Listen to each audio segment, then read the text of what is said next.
Jack Della Maddalena just went nuclear on Carlos Prates ahead of their fight. Nah, not really. He was super nice even after Prates said he plans to knock Jack out in front of his home crowd in Perth and believes a win would make his title shot undeniable. With the way Prates has been talking and the momentum he's carrying, some expected Jack to fire back hard, but that's not what happened. Instead, Maddalena kept it respectful and calm, giving the Brazilian credit as a very talented and dangerous fighter. Jack acknowledged how tough Carlos is and even said he believes the fight could go the full 25 minutes, showing he's preparing for a war rather than looking for an easy night. This is a huge fight for both men. Jack is trying to defend his position near the top of the welterweight division, while Prates is looking to crash back into title contention in a major way. He's currently riding a 2-fight knockout streak and is viewed as one of the most dangerous strikers in the division right now. If Carlos gets the job done in Perth, especially with another finish, it would be hard to deny him a place in the title conversation. Now let's dive into what JDM had to say. Yeah, I'm excited for the matchup. Good challenge. I've always wanted to fight like the top challengers. He's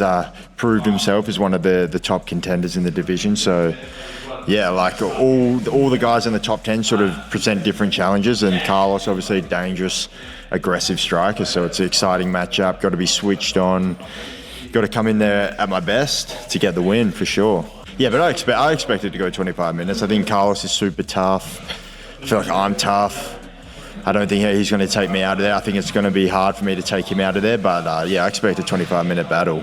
Yeah, him and Gary was a good fight. I feel like Gary came in with a good game plan, was able to get ahead on the first 4 rounds, and then Carlos obviously turned it on towards the end.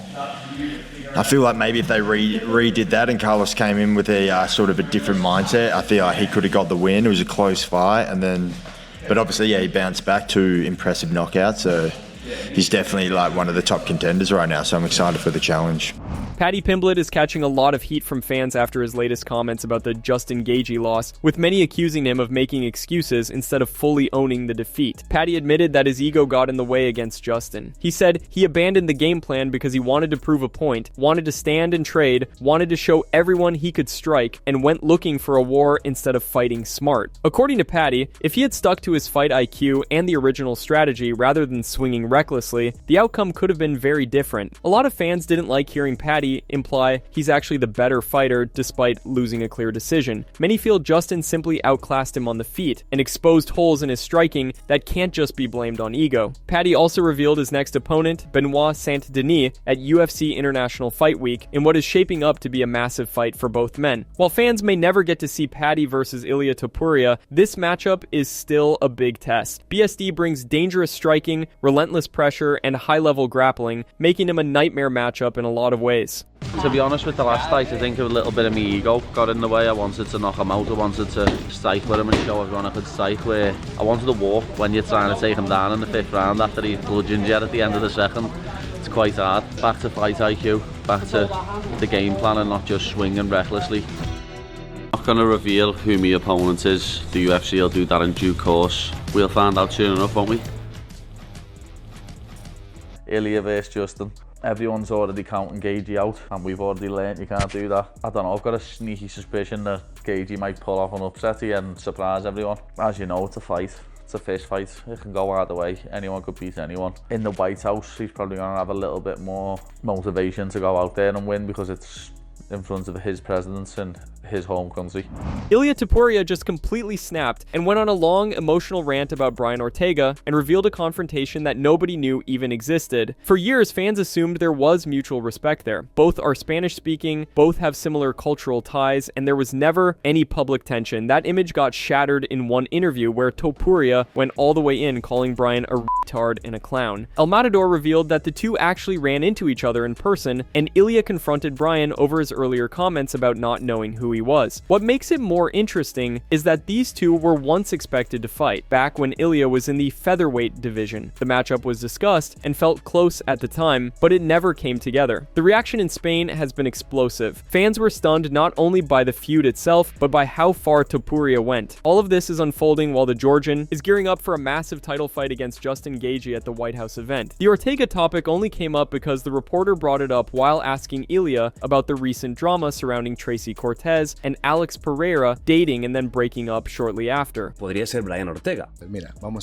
I remember everything clearly. Ortega was out there saying, I don't really know who Topuria is. Honestly, it made him look like a complete clown, an imbecile. I was rising through the rankings and he was trying to play it cool, but it was just unprofessional. How can you not know the man who is about to take over the division? Ortega is a f***ing puppet, really. He made himself look like a retard because the whole world knows that he knows me. I remember challenging him directly because he wouldn't say the truth, which was that he was afraid. I told him, if you're not scared, say it. If you are, admit it's a risky fight. He tried to use ignorance as a shield, but calling yourself a professional while not knowing the guy stepping on your heels is the definition of being an anti-professional. I was ready to fight him anywhere, even in Mexico. I told him I'd sign the contract for the summer, crush his head, and then go on holiday. I didn't care about the crowd being against me. I've been the enemy in England and Vegas my whole career before I brought the glory back to Spain. Technically, I already had him figured out. I knew if we stepped in there, I was going to knock him out. No takedowns, zero. He wasn't going to get me to the floor.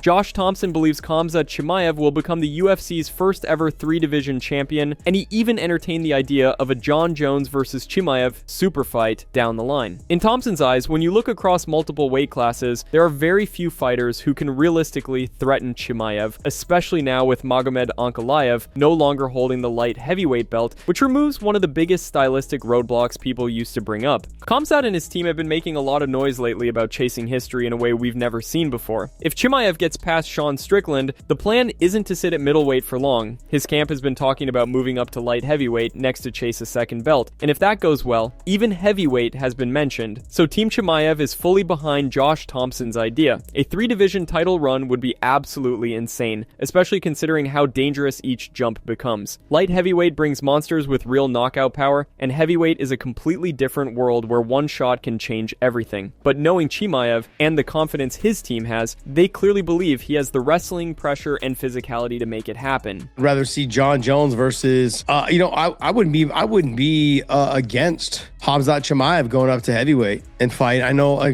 look, ultimately I said this the other day. I said, I believe Chimaev's going to be probably the first 3-division champion. And the reason why I feel that way, and I was never high on him. I don't know if you watched the show for a long period of time. The verdict wasn't out on him yet because of the cardio situation, and the COVID lung and everything that he had. I wasn't out yet on him. And it got to this point where, he had a great performance. Let's see what he does this next one. But it's very dominant performance, so it's easier to kind of control your energy. But I'm still I think if he can really continue to show his cardio, there's no wrestlers in 205 that's going to beat him.